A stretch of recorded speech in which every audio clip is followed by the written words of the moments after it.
bersama saya pribadi nih, Indah Wayuningsih tentunya. Dan pada acara kali ini saya tidak sendiri nih, tapi temani teman saya itu Rahel Godard. Beda, beda, beda, beda. Siapa nih? Halo semuanya, kenalin namaku Rahel Sukma. Oh, hai Beda Rahel. kan, beda tipis. Gak apa nih. Jadi Hel, aku tuh mau tahu, kamu lagi kuliah kan sekarang? Ya, lagi kuliah. Ada kesibukan lain nggak? Sebelumnya magang, cuman sekarang udah selesai sih. Oh gitu. Kuliah di mana nih? Dan jurusannya apa kalau boleh tahu? Jadi aku tuh kuliah di ISI Surakarta, jurusan etnomusikologi. Oh iya, etnomusikologi. Rada jarang nih sebenarnya aku dengernya. Apa Asing sih ya? itu? Asing banget sebenarnya. Karena biasalah nih, aduh. Apa itu jurusan itu Ya, sebenarnya? jurusan etnomusikologi. Hmm. Jurusan etnomusikologi itu adalah jurusan cabang dari ilmu musikologi yang mana mengkaji tentang ilmu kebudayaan, musik dan melibatkan manusia di dalamnya gitu. Oh begitu. Jadi kayak perpaduan antara musik, ada manusianya, Kebudayaan, kebudayaannya. ya, Kayak menarik ya sebenarnya. ya Yang ada di dalamnya apa sebenarnya? Kamu dapat materi apa aja di Hell diisi? banyak dong. Kita apa ya? Selain belajar tentang musik, karena etnomusikologi kan ada istilah musikologinya gitu. Jadi kita nggak cuma sebatas belajar tentang musik, tapi juga tentang pengkajian, teori-teorinya seperti itu. Oh baik. Karena etno sama musik, kepikiran aku tuh sebenarnya kayaknya ini tuh musik daerah. Emang bedanya sama karawitan apa? Karena kan diisi yang paling aku sering denger tuh sebenarnya hanya tari sama karawitan. Ya ada dalang Oke. juga sih. Etnonya yang ketinggalan nih. Oke, memang Apa tuh? jurusan etno tuh tidak apa ya?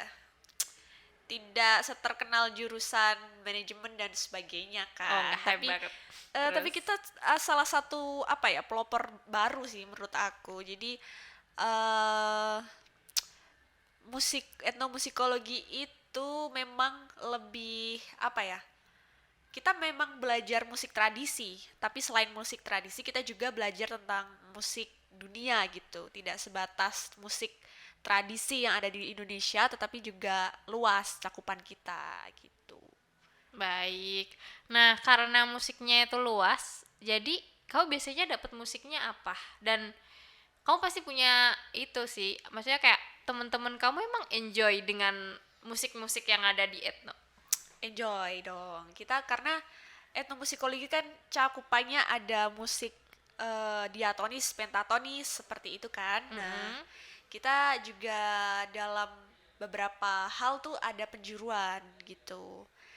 Nah, di beberapa semester pertama tuh kita memang disuguhkan dengan materi tradisi gitu kan.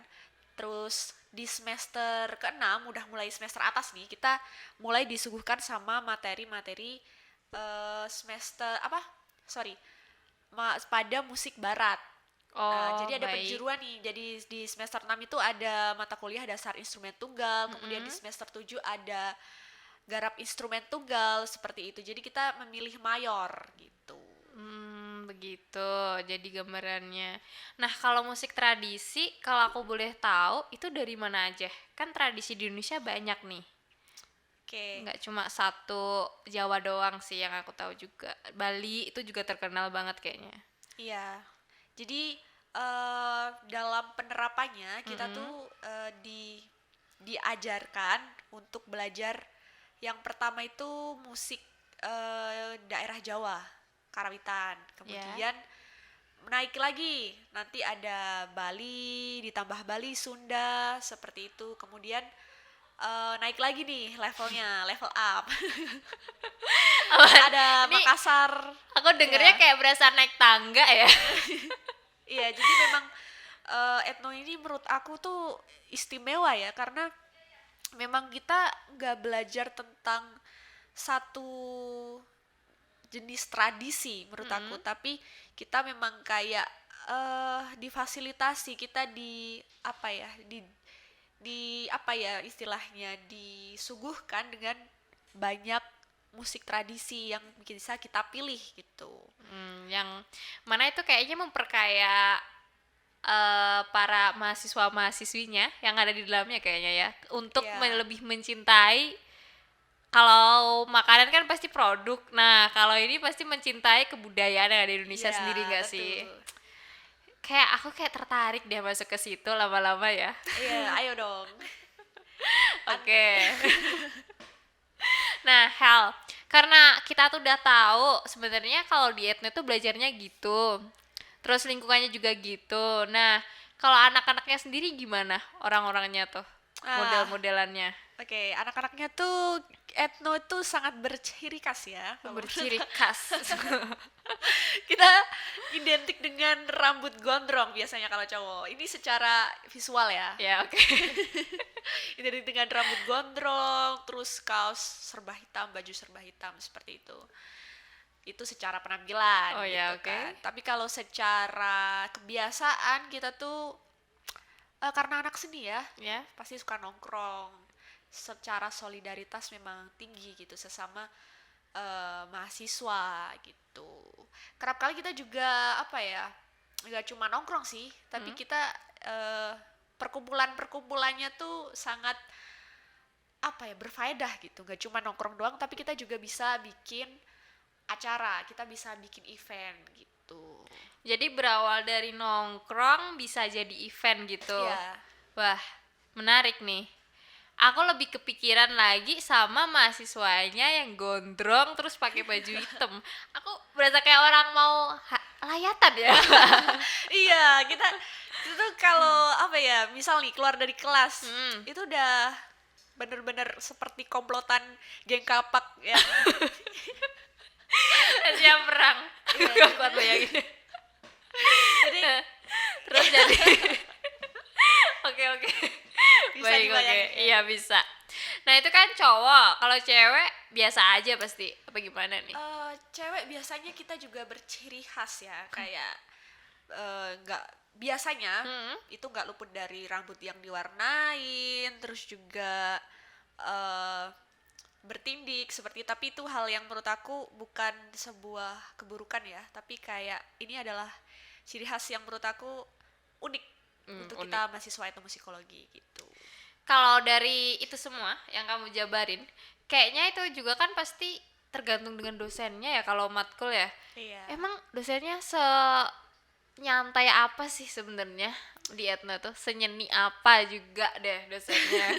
Dosen tuh bagi kita, bagiku sendiri ya, sesuai dengan pengalamanku, dosen tuh udah kayak bestot banget. Wah.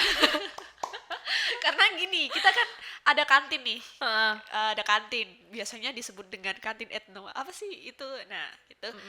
Biasanya tuh kita nongkrong di situ abis kuliah, jam mata kuliah. Mm. Abis itu biasanya yang nongkrong, yang makan di situ nggak cuman mahasiswa doang, tapi juga dosen gitu.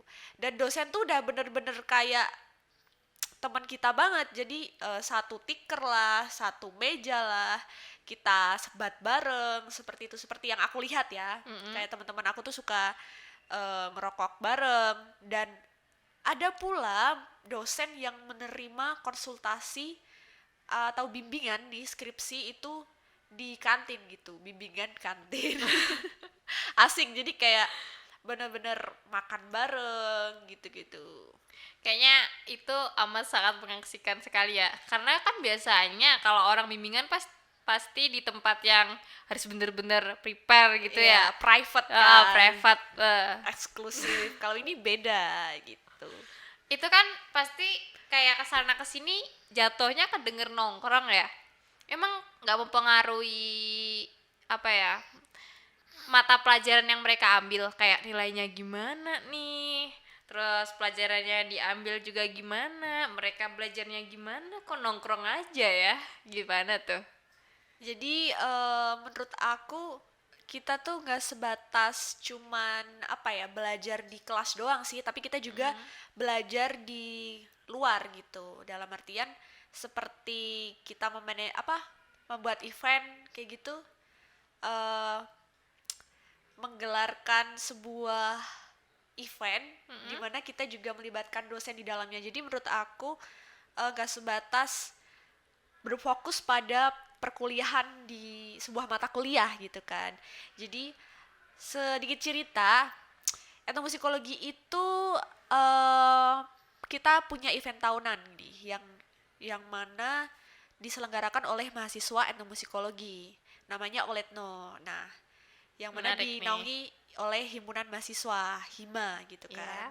Nah, dalam event tahunan tersebut tuh kita juga salah satu cara kita untuk menerapkan ilmu-ilmu yang ada di mata kuliah seperti manajemen pertunjukan, kemudian ada apa ya, di dalam Oletno ini ada beragam konten gitu, ada podcast, webinar, pertunjukan, yang mana ini menurut aku benar-benar jadi media untuk bagaimana kita bisa menerapkan ilmu-ilmu tersebut gitu.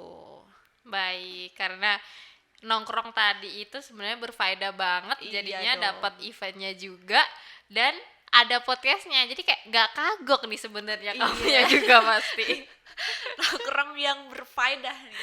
berfaedah banget. Nah, tadi kan kamu bilang kayaknya kamu semester 8 gak sih, Hel? Iya, semester 8. Jadi ini tuh hetik-hetiknya buat bikin skripsi gak sih? Iya dong, ini menurut aku tuh semester 8 tuh semester kematian banget. Antara, aduh, bagaimana cara supaya saya cepat lulus? Tersalur nih Bun, hawa-hawanya jadi kayak aduh takut. Bagaimana, ya itulah. Gimana? Apakah kamu juga nongkrong di kantin juga nih buat TA? Dalam beberapa, ya mungkin gak sering ya, cuman pernah lah gitu. Dan Bimbingan sama dosen aman? lumayan. Lumayan. Itu udah beda lagi, udah beda. Maksudnya udah urusan beda lagi. Apa sih yang mau kamu ambil untuk TA ke depan ini? TA ke depan ini rencana aku mau ngambil tentang kesenian alat musik rinding yang ada di Kabupaten Wonogiri khususnya. Mm-mm.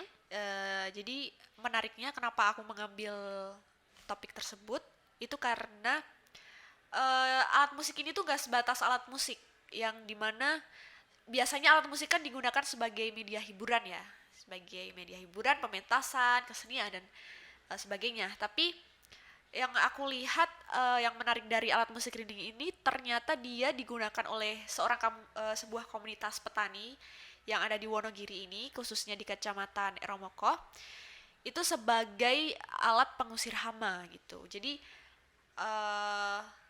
ya itu menariknya di situ sih.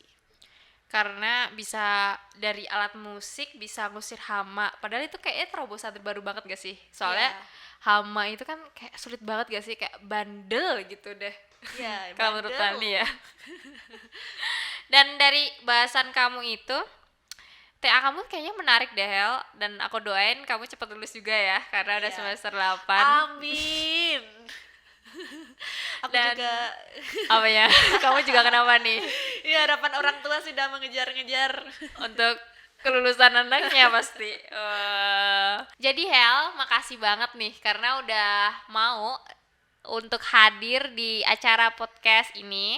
Dan tentu saja karena kita udah tahu nih dari Rahel sendiri yang latar belakangnya jurusan etnomusikologi, nantikan episode-episode kita selanjutnya untuk mengetahui jurusan-jurusan lain yang nantinya kita bakalan bahas di sini. Tentu saja di Mandiri Digipreneur Hub Podcast. Bye.